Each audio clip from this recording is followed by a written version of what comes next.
Hello everyone. Welcome to today's class.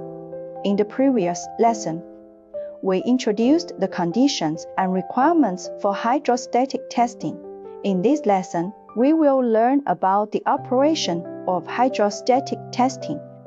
The commonly used equipment in hydrostatic testing is the pressure test pump, commonly known as a hydrostatic pump.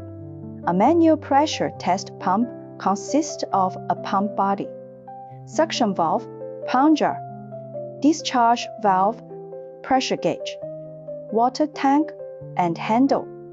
When the plunger is lifted by the handle, a vacuum is created inside the pump body and the suction valve opens. Clean water enters the pump body through the inlet filter and suction pipe. When the handle is pressed down, the suction valve closes. The discharge valve opens, outputting pressurized water and entering the device under test. This process repeats, achieving the rated pressure test.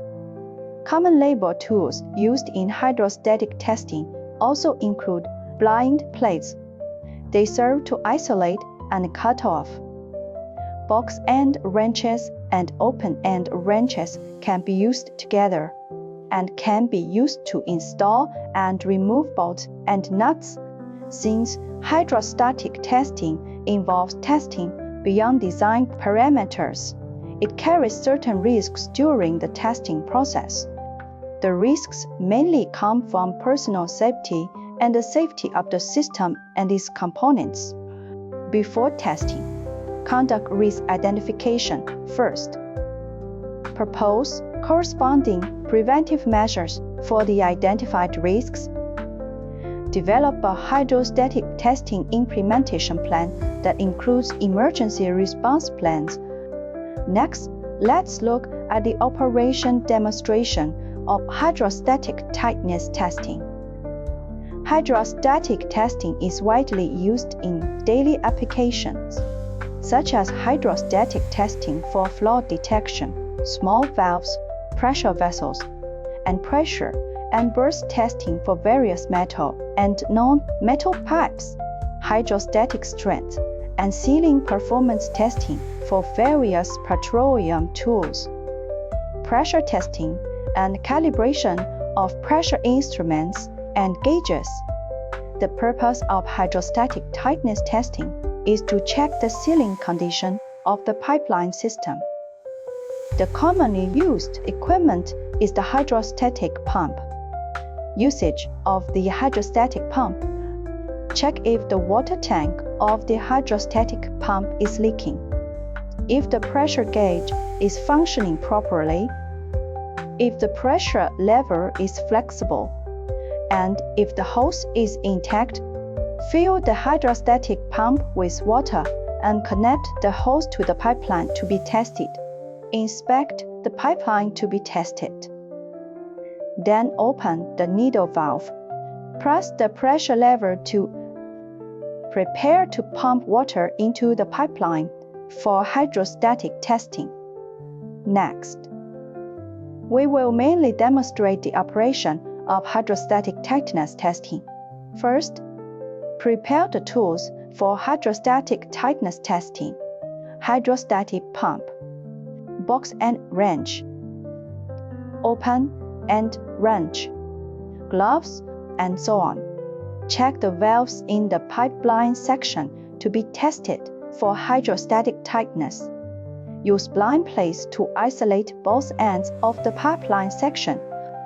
Check that the hydrostatic pump can function properly and fill the hydrostatic pump with water. Connect the hose to the pipeline to be tested for hydrostatic tightness. Second, open the vent valve at the high point of the pipeline to be tested for hydrostatic tightness.